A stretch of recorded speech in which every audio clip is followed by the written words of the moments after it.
What's up, guys? Today we're working on a move that's pretty difficult. It's something that I have been working on here and there, not often enough.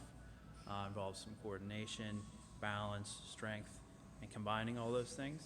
I'm going to show you what it looks like for me to do a couple, and then everything else I need to be working on to build that so I can do more, I can do them with better form, and things that you can do to work up to them yourself. So let's get right to it. Okay, so the move is called the shrimp squat. There are several positions for the hands that can be used to achieve this move. This is kind of the middle of the road difficulty, and it's one I can actually achieve on the right hand side. The first thing I want to work on to prepare for the shrimp squat is going to be ankle mobility. Here I'm doing some calf raises along with a nice calf stretch at the bottom to help work on that mobility and range of motion. And with the bent knee as showcased here, we'll more specifically apply to the form at the bottom of a shrimp squat. And then I will transition to one leg because the shrimp squat is a single leg move. So that helps me more specifically again apply it to the move that's coming up.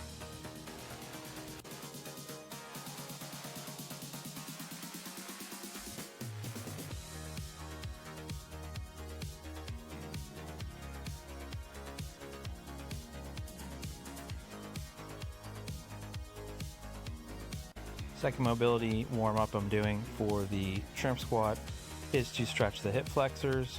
They're located through the front of your hips. Their job is to lift your leg in front of you so they'll be stretched when they're pulled behind you, which is happening with the shrimp squat. So making sure to open those up before we get into the more dynamic and more difficult move, which is the shrimp squat.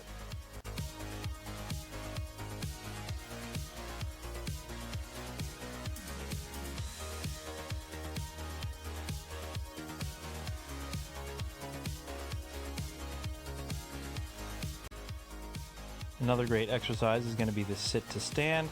It can be a very easy exercise if you do it with two legs, but in preparation for the balance needed for the shrimp squat, as well as the coordination and power, this helps as a warm-up, gives you a nice bottoming out point, or it's also a nice exercise to use as a replacement if you're not quite ready to do the shrimp squat.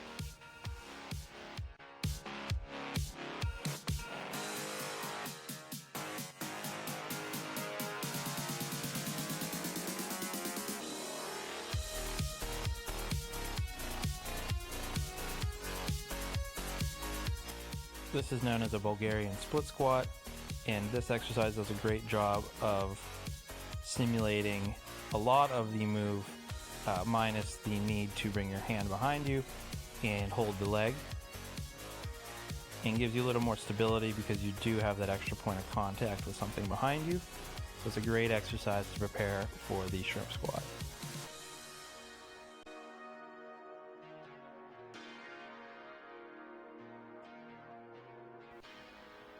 Great way to prepare for an exercise is to use assistance. In this case, I'm using the suspension trainer to help assist so that not all my body weight is being lifted by my legs. I am able to help with balance and strength using my arm a little bit to help come up, particularly from the bottom of the move. My left side is not great at doing the shrimp squat at this point, so it's kind of essential that I get a few reps, perhaps even a few extra on my left to help catch it up to the right.